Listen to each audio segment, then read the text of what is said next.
Assalamualaikum warahmatullahi wabarakatuh. Kami dari kelompok 6 Ruang Lingkup Pengembangan Bahasa. Yang terhormat Ibu Risa MPD selaku dosen pengampu mata kuliah Pengembangan Bahasa AUD dan teman-teman yang saya cintai. Sebelum pemaparan kelompok kami, perkenalkan anggota kami yaitu Novia Agustina NIM 2419065, Eva Felisiva Novela NIM 2419078. Anak kita dapat berbahasa dengan lancar, memerlukan latihan yang intensif dan bertahap. Kemajuan kemampuan berbahasa berjalan seiringnya dengan perkembangan fisik, mental, intelektual, dan sosial.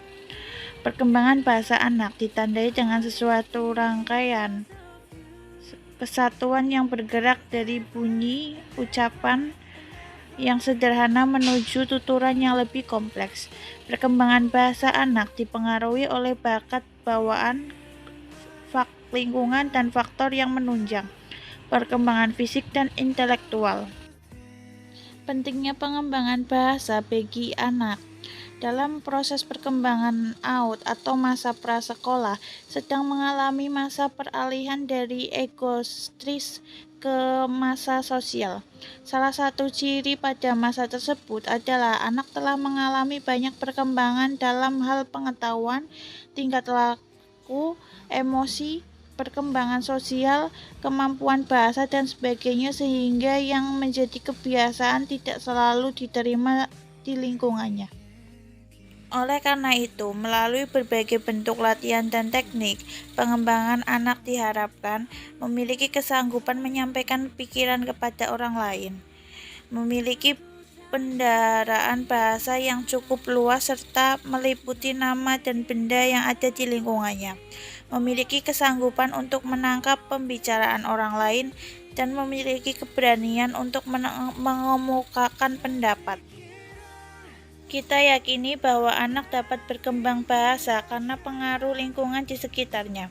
Lingkungan tersebut termasuk di dalamnya adalah lingkungan bahasa pengasuh. Bahasa pengasuh memungkinkan anak dengan mudah mengerti bahasa dan kosakata baru. Anak bahkan mampu menyesuaikan dengan ucapan pengasuhnya.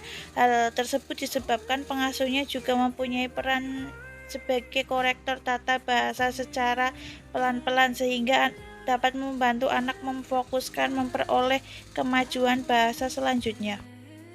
Sampai usia sekitar 3 tahun, anak menyusun bahasa sesuai dengan bahasa yang digunakan oleh orang tuanya atau pengasuhnya. Bahasa ini ditandai dengan kalimat sederhana dan pendek. Suara biasanya diucapkan dengan suara yang tinggi, sering dengan perubahan dibesar-besarkan. Di samping itu, kosakatanya sederhana.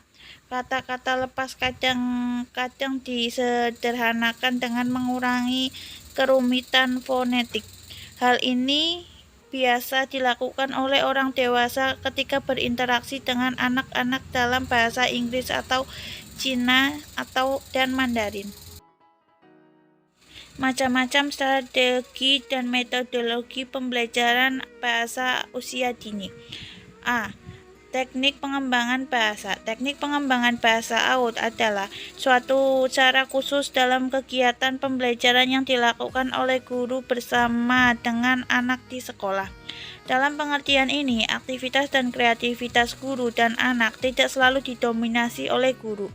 Akan tetapi, ada kalanya anak yang lebih mendominasi sebuah kegiatan berbahasa, semisal dalam percakapan. Oleh karena itu, pemberian kesempatan berbahasa kepada anak dari guru sangatlah diharapkan. Pemberian kesempatan ini merupakan salah satu teknik yang dipilih oleh guru selama proses pembelajaran. B. Pengembangan bahasa aktif dan pasif. Menyimak dan berbicara serta membaca dan menulis merupakan 4 keterampilan bahasa yang berbeda. Namun dalam praktiknya, keempat hal tersebut merupakan kegiatan yang saling mengisi. Ada kalanya anak menyimak pembicaraan guru, temannya, suara kaset, radio. Namun ada kalanya anak belajar menceritakan kembali dari materi yang disimaknya atau yang didengarnya. Ada kalanya anak menulis, menggambar karena anak ingin mengungkapkan apa yang dia dengar dan dilihatnya. C. Teknik pengembangan bahasa aktif dan pasif pada anak usia dini. Banyak cara yang dapat dilakukan guru agar anak dapat mengembangkan keterampilan bahasanya, sehingga anak mampu berbahasa dengan benar dan baik.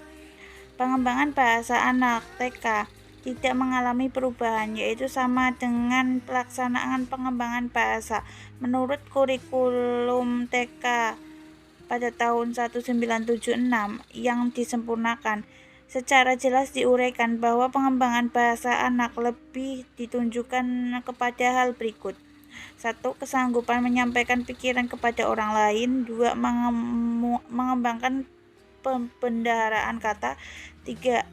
Penangkapan pembicaraan orang lain. 4. Keberanian untuk mengeluarkan pendapat.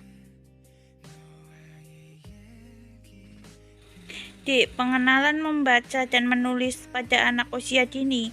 Pengembangan membaca dan menulis tidak terpisahkan dengan bahasa lisan. Membaca dan menulis adalah dua keterampilan bahasa yang tidak dapat dipisahkan dalam proses pembelajaran. Hal tersebut terjadi karena ketika anak membaca sekaligus, ia juga belajar menulis atau sebaliknya.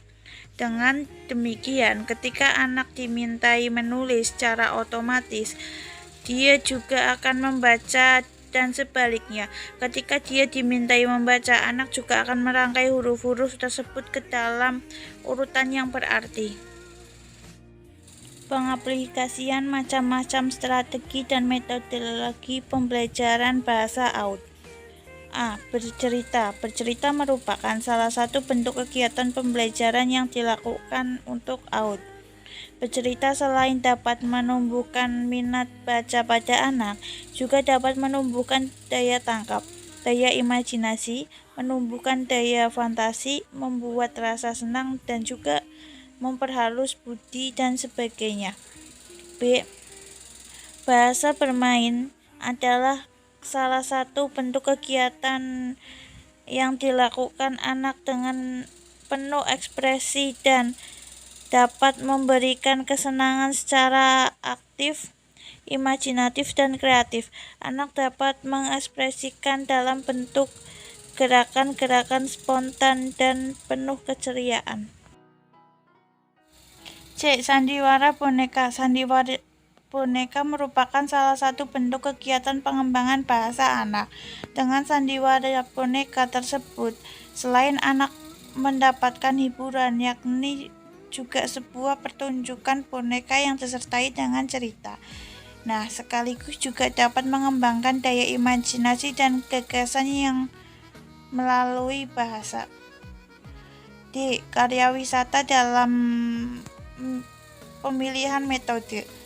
Guru haruslah memperhatikan karakteristik tujuan yang akan dicapai dan karakteristik anak yang akan diajar. Nah, yang dimaksud ini dengan karakteristik itu, tujuan adalah upaya guru dalam pengembangan kognitif, kreativitas, bahasa, emosi, motorik, dan juga pengembangan nilai dan juga sikap.